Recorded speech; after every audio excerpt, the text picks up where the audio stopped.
بسم اللہ الرحمن الرحیم۔ ایسی کوئی حدیث ہے کہ انسان اگر دن میں 20 لوگوں کو سلام کرے؟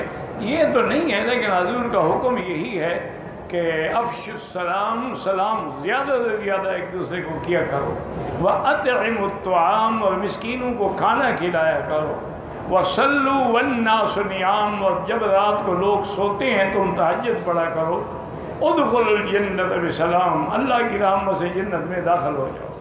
سلام پھیلانے کا حکم تھا، یہ 20 عدد والا پتہ نہیں ہے مجھے۔ ایک نماز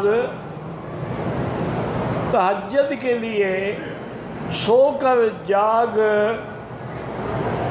وجہ سے جاگتا رہا، میرے بھائی یاد رکھو کہ یہ لوگوں نے مسئلہ بنا لیا ہے کہ تہجد کے لیے پہلے سونا ضروری ہے، سو کے اٹھے، غلط بات ہے۔ عشاء کی نماز کے بعد سنت مؤکدہ اور وتروں کے بعد جتنی بھی نفل پڑھو گے سب تہجد ہے۔ رات کے آخری حصے میں پڑھنا زیادہ افضل ہے، ورنہ سونے سے بھی پہلے تہجد پڑھ کے سو جائے۔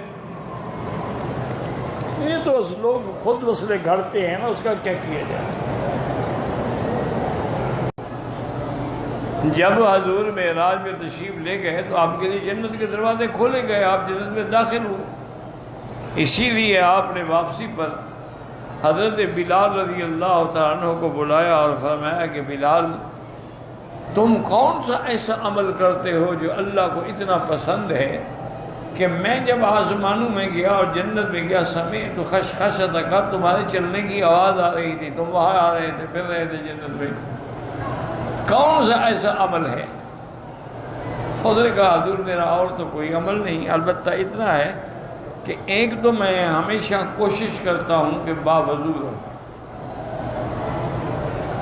اللہ جب نیند ہے، اور دوسرا میں یہ کرتا ہوں کہ وضو کرنے کے بعد 2 رکعت تحیۃ الوضو کی نیت سے پڑھتا ہوں۔ حضور نے فرمایا اچھا، اسی کو لازم پکڑنا، اسی سے تمہیں ملا ہے جو ملا ہے یہ مقام۔ تو حضور پاک نے جنت دیکھی اور حضرت بلال کو بھی دیکھا، بلکہ بعض جو صوفیاء ہیں نا، جو حقیقی صوفی ہیں، جھوٹے صوفی موت اللہ بچائے، وہ بڑی عجیب عجیب باتیں بھی کہہ جاتے ہیں، اپنے عشق کی بات ہوتی ہے نا۔